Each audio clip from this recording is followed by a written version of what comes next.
ETF index mutual funds నేర్చుకుని stock మార్కెట్లో రాణించాలనుకుంటున్నారా? వెంటనే ఈ నెంబర్కి కాల్ చేయండి.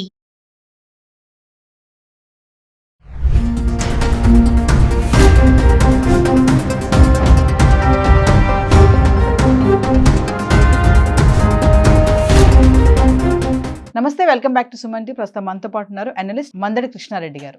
నమస్తే సార్. నమస్తే అమ్మా. సార్, మేఘాలయ హనీమూన్ కపుల్ ఏదైతే మిస్సింగ్ ట్విస్ట్ ఉందో అది అసలు చాలా ట్విస్ట్ల మీద ట్విస్ట్లే ఉన్నాయి.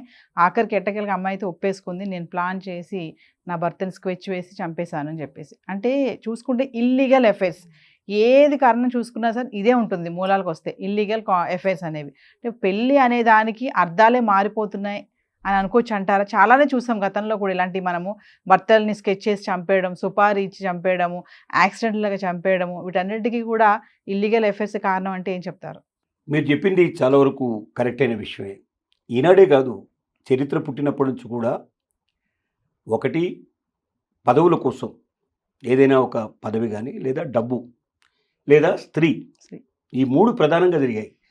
మనకు భారతం తీసుకున్నా, భాగవతం తీసుకున్నా, లేకపోతే రామాయణం తీసుకున్నా, ఎక్కడికి వెళ్ళినా దాంట్లో ప్రధానమైన యుద్ధాలు జరిగినవన్నీ కూడా వీటి చుట్టే తిరుగుతాయి. మూడు అంశాలు: పదవి, డబ్బు, స్త్రీ.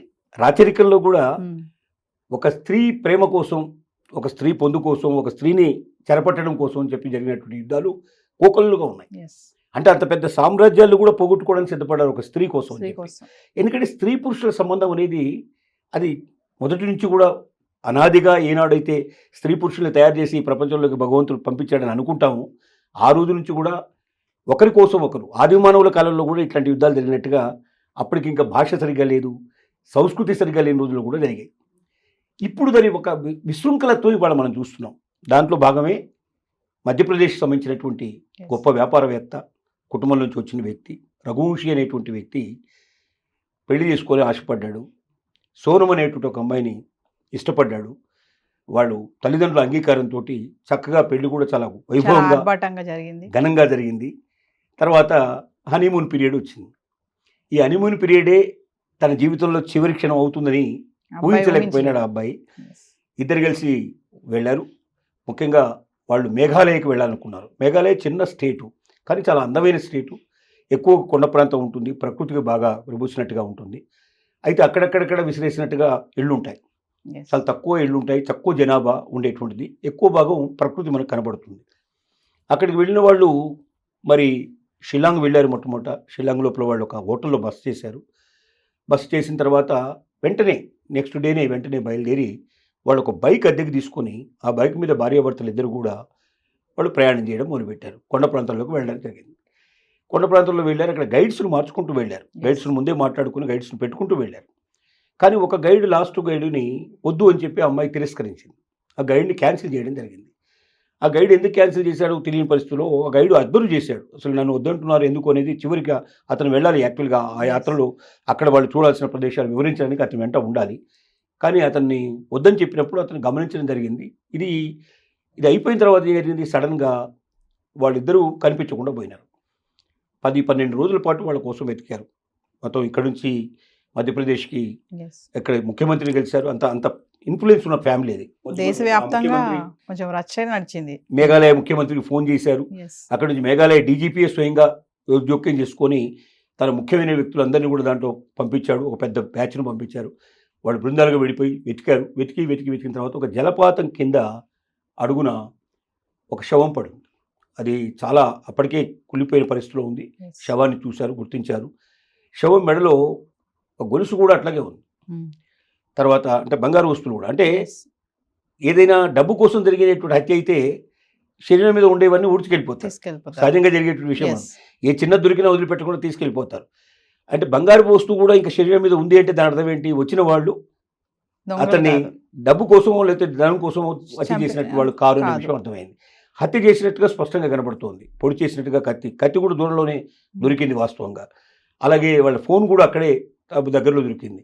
ఈ సోనం సంబంధించిన ఫోన్ కూడా కొంత దూరం పోయిన తర్వాత ఫోన్ కూడా దొరికింది. అంటే సోనంని ఎత్తుకెళ్ళిపోయి ఉంటారు. బహుశా హ్యూమన్ ట్రాఫికింగ్ చేసేటువంటి వాళ్ళు ఉన్నారు. వీళ్ళు ఎత్తుకుపోయి బహుశా అమ్మాయిని ఎక్కడికో దుబాయ్కో ఎక్కడికో అమ్మేసి ఉంటారు అని భావించేటట్టుగా అక్కడ అన్ని ఆనవాళ్ళు అయ్యేటట్టుగా వచ్చి తీసుకొచ్చారు. సరే, తర్వాత అమ్మాయి ఏమైందని అమ్మాయి తల్లిదండ్రులు అక్కడి నుంచి బయలుదేరి వాళ్ళు వచ్చేసేసి మా అమ్మాయి చాలా అమాయకురాలు, మా అమ్మాయికి ఏమైంది, మా అమ్మాయిని వెంటనే వెతికి పెట్టాడని చెప్పి వాళ్ళు ఒత్తిడి చేయడం మొదలుపెట్టారు. చివరికి అందరూ బ్యాగ్ దిగో ప్రయత్నం చేసిన తర్వాత సోనంని పట్టుకున్నారు. సోనంనే కాకుండా సోనంతో పాటు మరొక నలుగురిని కూడా పట్టుకోవడం జరిగింది. ఎంక్వైరీ చేస్తే బయటపడ్డ విషయం ఏమిటంటే ఆ నలుగురిలో ఒకడు తన ప్రియుడు. Boy friend. ఆ ప్రియుడు కోసమని, ఆ ప్రియుడితో శాశ్వతంగా ఉండాలనే ఉద్దేశంతో, భర్తను వదిలించుకోవాలనే ఉద్దేశంతో ఎవరో చంపేసి తను ఎత్తుకుపోయినట్టుగా చివరికి ఎక్కడో వదిలేశారని చెప్పడానికి, ఒక కట్టుకథని అల్లడానికి దాన్ని చేసుకొని క్రియేట్ చేసుకొని తర్వాత మరి భర్త ఆస్తి కూడా తనకే వస్తుంది. ఎలాగైనా భర్త మ్యారేజ్ అయిన తర్వాత ఒకరోజు గడిపారా, వారం రోజులు గడిపారనే ప్రశ్న కాదు కదా. వివాహం జరిగిన తర్వాత భార్యాభర్తలు ఆటోమేటిక్గా అవుతారు. భర్తకు సంబంధించిన ఆస్తుల మీద భార్యకి ఎలాగైనా రైట్స్ వస్తాయి. కాబట్టి ఒక పెద్ద ధనవంతురాలుగా, అంటే డబ్బంతా ఆస్తికంతా కూడా తను ఆస్తికి వారసురాలు అయిపోయి తన ప్రియుడితో ఆనందంగా గడపవచ్చు అనేట్లు భావన చేసి ఉండొచ్చు. ఇది ఈ మధ్య ఒక్కటి కాదు, చాలా ఇలాంటి మనం ఎన్నో చూస్తూ ఉన్నాం. ఈ క్రుయాలిటీ అనేది బాగా పెరిగిపోతాం. నేను అంటది ఏంటంటే తల్లిదండ్రులు చేసే పెద్ద మిస్టేక్ ఇదే. ఒకరిని ప్రేమించారని స్పష్టంగా తెలిసిన తర్వాత వాడితో వివాహం చేయకపోయినా ఇంకొక వివాహం చేయడం అనేది చాలా తప్పు. ఎందుకంటే ఇప్పుడు ఆ ప్రేమించిన వాడిని మర్చిపోవడం అనేది అంత సులభమైన విషయం కాదు. ముందు కొంత గ్యాప్ ఇస్తే కొంతకాలం మధ్యలో వచ్చినట్టయితే కనీసం డైవర్ట్ అయ్యే అవకాశాలు ఉంటాయి, మనసు మార్చుకునే అవకాశాలు ఉంటాయి. వాళ్ళంతా వాళ్ళు మేము పెళ్లి చేసుకుంటామని ముందుకు వచ్చేదాకా ఆపడం అనేది చాలా అవసరం. అలా కాకుండా అర్జెంటుగా వాడిని మర్చిపోవాలంటే ఇంకొకరిని పెళ్లి చేస్తే ఆటోమేటిక్గా మర్చిపోతారంటే ఇది మనసు అనేది ఏదో ఒక యంత్రంలాగా బటన్ వేస్తే వెంటనే మారిపోయేటువంటి ఉండదు. నిన్నటిదాకా అవతల వాడిని కోరుకొని వాళ్ళు వచ్చేసి ఇంకొకరితో జీవించాలంటే అంత సులభమైన విషయం కాదు. ఎందుకంటే మనసు అనేది చాలా పరిపరివాద, ప్రతి ఒక్కరికి ఉంటుంది. చిన్నపిల్లల దగ్గర నుంచి మొదలు పెడితే పెద్దవాళ్ళ దాకా ఒక మనసు అనేది ఉంటుంది. ఆ మనసుకు తనకు నచ్చిన పద్ధతుల్లో, తనకు నచ్చిన, ఎందుకు నచ్చుతుందో తెలియదు. ఒక్కొక్కరి మనం చూస్తే మనకి ఏ మాత్రం అవతల వాళ్ళలో అందం కనబడదు, కానీ వాళ్ళు చూస్తే వాళ్ళు నా కంటితో చూడండి, నా మనసుతో ఆలోచించండి అనే పరిస్థితిలో ఉంటుంది. అలాగే వాడి దగ్గర డబ్బు ఉండదు, ఏముండదు. మనం చూస్తుంటాం పూర్వకాలంలో రాజకుమారుడు ఒక చెలికత్తెని పెళ్లి చేసుకోవడానికి ప్రయత్నం చేస్తున్నాడని, అలాగే ఒక రాజకుమారి ఎవరో ఒక పనికి మాలిన వాడిని పెళ్లి చేసుకోవడానికి ప్రయత్నం చేసిందని. డబ్బున్న వాళ్ళు చాలామంది పేదరికంతో కొట్టుమిట్టాడే వాళ్ళని పెళ్లి చేసుకోవడం మనం చూస్తున్నాం. ఎవరి మీద ఎప్పుడు మనసు పుడుతుందో ఎవరికి తెలియదు. ఇలాంటి పరిస్థితుల్లో ఒక అమూల్యమైన జీవితాన్ని నాశనం చేసే పద్ధతిలో కాకుండా క్రూరంగా ఇంకొకరిని బలిచ్చినట్టు అవుతుంది. అంటే నీ బిడ్డను రక్షించుకోవడానికి, నీ బిడ్డ రేపు పొద్దున భవిష్యత్తులో బాగుండాలనే కోరికతో ఏం చేస్తున్నావు అంటే ఇంకొక వ్యక్తికి ఇచ్చి పెళ్లి చేసి అతను గొంతు కోస్తున్నావు. ఒక రకంగా ఆ పెళ్ళే మాయ. ఎందుకంటే రేపటి నుంచి వాళ్ళిద్దరూ సుఖంగా ఉండరు. వాళ్ళిద్దరు శారీరకమైన సంబంధాలు గొప్పగా ఉండవు, మానసికమైన సంబంధాలు గొప్పగా ఉండవు, ఆ సంసారం గొప్పగా ఉండదు. డెఫినెట్గా అది ఒక రకమైన పగిలిపోయిన అద్దం లాంటిదే. దాన్ని అతికించడం అనేది సాధ్యమయ్యే పని కాదు. అంటే సార్ తల్లిదండ్రులు అక్కడికి ప్రేమిస్తుందని తెలిసి కూడా సరే పెళ్లి చేసి పంపించేద్దాం అనే ఆలోచనతో ఉంటారంటారా? తర్వాత ఏమైపోయినా మనకు అనవసరం అంటే అనవసరం అని కాదు. ఏమనుకుంటారంటే వాడు పనికిమాలిన విధవ, వాడితో పెళ్లి చేస్తే జీవితంలో ఎప్పుడు బాగుపడదు, సంతోషంగా ఉండలేదు, కొన్నాళ్ళైన తర్వాత వాడు కాంక్ష తెచ్చుకొని బయటికి వెళ్ళిపోతాడు, లేకపోతే ఏమైనా వాడుకుంటాడు అనేట్టు భావంతో ఉంటారు తప్ప వీడికి పెళ్లి చేస్తే వీడి దగ్గర బాగా డబ్బు ఉంది, వీడి దగ్గర ఇన్ఫ్లుయెన్స్ ఉంది, గొప్పగా బతుకుతుంది, సుఖంగా బతుకుతుందని ఆలోచన చేస్తారు తప్ప మనసు అనేది ఒకటి ప్రధానంగా ఉంటుందనేటువంటి భావనకు వీళ్ళు రారు. కారణం ఏంటంటే వీళ్ళ పెళ్లిళ్ళని మొదట పూర్వకాలంలో జరిగిన పెళ్లిళ్ళన్నీ ఎక్కువగా తల్లిదండ్రులు చూసినటువంటి పెళ్లిళ్ళే తప్ప ప్రేమ వివాహాలు కావు. మాకు ఎవరో ఒకరు తెలియకుండా మేము ఇద్దరం కలిసి పెళ్లి చేసుకున్నాం కదా, సుఖంగానే ఉన్నాం కదా, ఇంతమంది పిల్లల్ని కన్నాం కదా, ఇంత జీవితానికి తీసుకొచ్చాం కదా, వాళ్ళు ఎందుకు ఉండరు అనే భావంతో ఆలోచిస్తారు తప్ప ఆనాటికి ఈనాటికి సమాజంలో చాలా మార్పు వచ్చింది. ఇవాళ కమ్యూనికేషన్ విపరీతంగా పెరిగిపోయింది. క్షణాల మీద ఒకరినొకరు తెలుసుకునే అవకాశం, కలుసుకునే అవకాశం ఏర్పడింది. ఈ పరిస్థితుల్లో తర్వాత ముఖ్యంగా ఇంటర్నెట్ వచ్చిన తర్వాత ప్రపంచం అంతా ఏం జరుగుతుందో, ప్రపంచం నలుమూలకి వెళ్ళిపోయేటువంటి పరిస్థితి, క్షణాల్లో విషయాల్ని తెలుసుకునే పరిస్థితి ఏర్పడుతుంది. ప్రేమగాథలు, ప్రేమ ఆలోచనలు కోకొల్లుగా మన కళ్ళ ముందర కనబడుతుంటాయి. ఆ ప్రేమ అనేది చాలా బలంగా, బలీయంగా మనుషుల లోపల చుట్టుకుంది.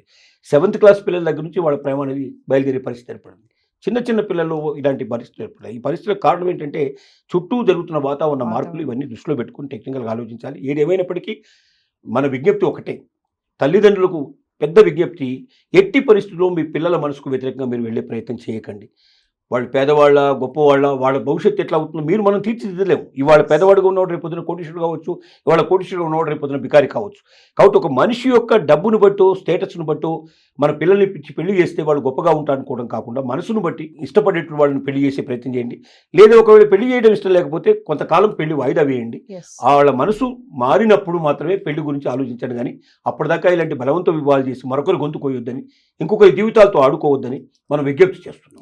ఎందుకంటే అటు ప్రాణము పోయింది, ఇటు అమ్మాయి జైలు పాలు అయింది, అటు అబ్బాయి బాయ్ ఫ్రెండ్ దొరికిపోయాడు, ఫ్యామిలీస్ కొలాప్స్, డిస్టర్బెన్సెస్ ఒక్క చిన్న మిస్టేక్ వల్ల. మీరు అన్నట్టుగా సార్ పేరెంట్స్ అందరూ కూడా ఒక అవగాహనతో ఉండి పిల్లల యొక్క ప్రేమను అర్థం చేసుకొని వాళ్ళకి కొంచెం గ్యాప్ ఇస్తే దే క్యాన్ మళ్ళీ డైవర్ట్ అవుతారు. అలా కాకుండా తొందరపాటు నిర్ణయాలు తీసుకుంటే ఇలా క్రిమినల్గా తయారయ్యే ఛాన్సెస్ చాలానే ఉన్నాయి. Thank you sir.